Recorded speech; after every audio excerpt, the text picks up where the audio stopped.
right, so I'm going to go ahead and introduce the show, and then I'll introduce you, and then you can tell everyone a little bit about yourself, and we'll get into the topic. Is that cool? Let's do it.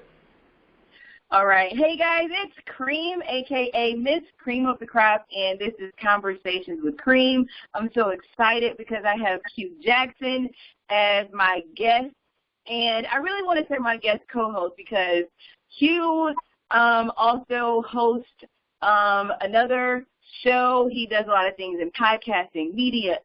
Listen, I can't do his bio justice, so I'm going to go ahead and have him introduce himself because you guys think that I have a million jobs. You guys think that I have a million titles. I think Q has 2 million jobs and 2 million titles.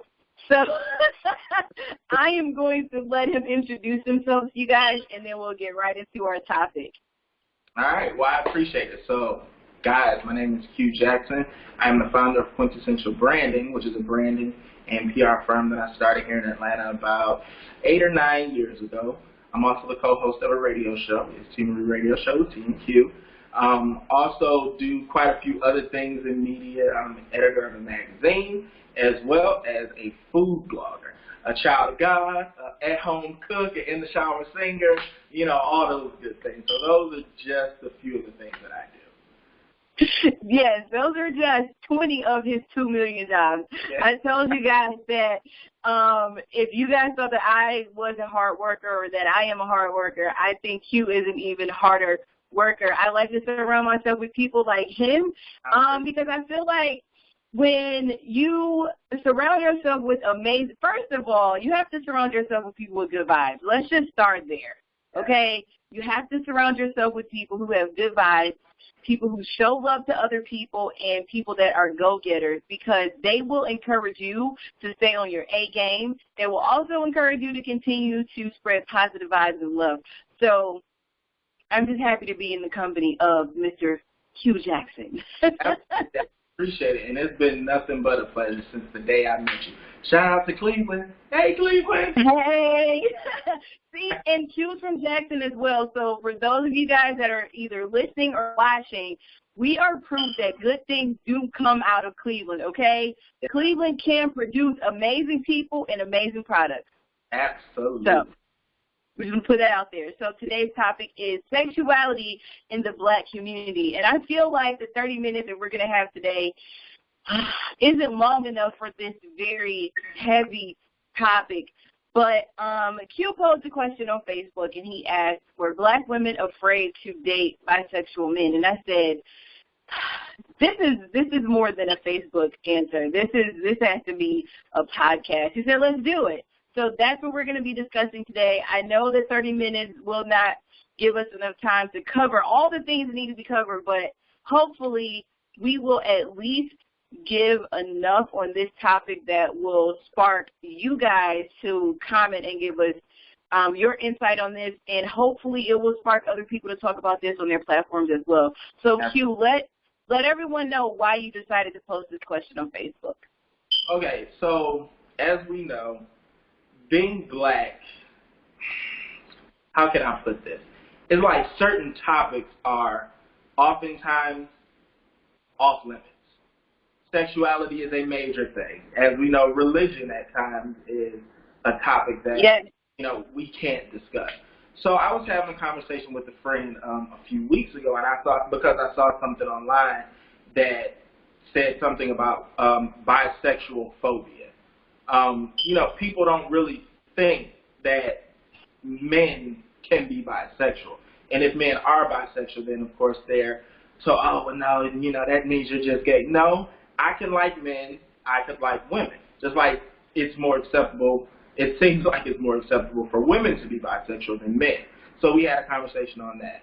So fast forward a few weeks later, we were having a conversation again. And I'm like, it really seems as if Black women, from my experience, have issues dating men that are bisexual because me, I am a bisexual male. Yes, guys, being bisexual and Black is a thing. Okay, wait, stop right there. I didn't know that about you, but I am someone who is very I mind my business when it comes to people's sex lives, their relationships, their religion, political views. I don't even argue with people about who their favorite sports team is. I'm more so, and I got in trouble. I grew up in a very religious household. I grew up in a non-denominational church. We couldn't do anything. We couldn't wear pants. We couldn't wear lip gloss. We couldn't cut our hair. We couldn't do anything. We didn't have a TV. It was, I'm not going to lie, like I basically grew up in a cult. But anyway, this is not about that. That's another topic. Like, seriously, I really want to do something on that. But my mother was always told, you need to watch her because they made my mom feel like I needed to be watched because I was more accepting of people. Yeah. I have always been, ever since I was a kid, I have always been, you're you, I'm me, as long as, like I said in the beginning, you have good vibes, I have good vibes, you treat people with love and kindness, we can be cool. I don't care what you do, as long as you're not hurting anyone, as long as you're not doing things to children that you shouldn't be doing things to, and as long as you're not doing things to our elders that you shouldn't be doing things to. I don't care what you do at home, and as long as it's consensual. Yeah. I don't care what you do at home. I don't care what team you root for, because I like who I like. I love all my Cleveland teams. I don't really care who you vote for as long as you don't push those political views that may go against what I'm for on me in a negative way. Yeah, I don't care. That's how I am. You don't vote for Trump. But that's another topic for another day. So exactly. So I did not know that about you. And I would never ask you that. But if you share that with me, you share it with me. So I didn't know that about you. Like, I'm an open book when it comes to those sort of things because I was raised in, for the most part, the traditional household, the mother, the father, you do as I say type thing, with the religion and things like that. But one thing I appreciate about my parents is my parents, my grandparents, my aunts, my uncles, they always shared the real with us because they would rather us learn about the world from them than for us to go out here and do it wrong. Although they did allow us to get out here and, experience life for ourselves. They wanted to share, truth with us, and I appreciated that. But for me, it definitely was hard trying to discover my sexuality, and then I'm, battling inside myself, but then my mind is like, I'm wondering what my mother is going to think. I'm wondering what my father is going to think. I'm wondering what all these people are going to think. So I'm pushing. Well, let me ask you this. Sorry to cut you off, but I want to ask you this. That battle, I do know from just your posts and being around you that you are a man of God. You are really big in your faith. Did that play a part in your battle? Because you said your parents were open, and I'm very grateful to have a family like that too. We were raised to be whoever we are. Right. Even though, and that was something that was not that my mom had. They were always fussing at her for it. They were like, Sister Cynthia, you're always letting your kids be themselves, and she's just like, that's how I was raised. I know we go to this church, but I would rather my kids be who they're supposed to be. So for you, seeing that you have parents who allowed you guys to be who you are, they raised you to embrace yourself, where did that confusion come from? No, they didn't. Okay. We had conversations about certain things in life, but of course the topic of sexuality, it was more so of, you can be whoever you want to be as long as you it's not that. For a while after I told my mother, she was like, oh, it's just a phase. I'm like, Mom, that was 5 years ago that I told you. It's not a phase, baby. This is who I am. And, what I appreciate is they allowed us, me, my sister, my brothers, they allowed us to teach them because they learned from their parents. We learned from our parents, but we're a whole new generation. So there are a lot of things that we're experiencing that you guys never experienced. So they were able to allow us to, pour back into them, which I appreciate.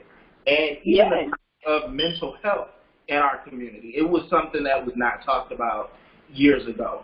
So that was something that, the family has been, more open about. But no, it was not easy at all because I became very sexually active at a young age, and I enjoyed it. I absolutely did. My first was at 12 with a female, and Wait a minute, why in the world were you being nasty at 12? Well, you know what? Because you know how you had those cousins and y'all sneak down in the basement while your family is upstairs and you're watching Cinemax and HBO After Dark and stuff like that. And I'm just like, I've always been the type of person, if I wanted to try something, I'm going to think about it and I'm going to try it. And I did. At 12,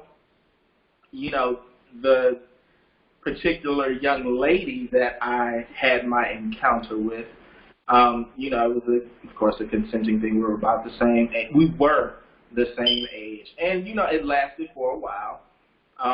Moved forward.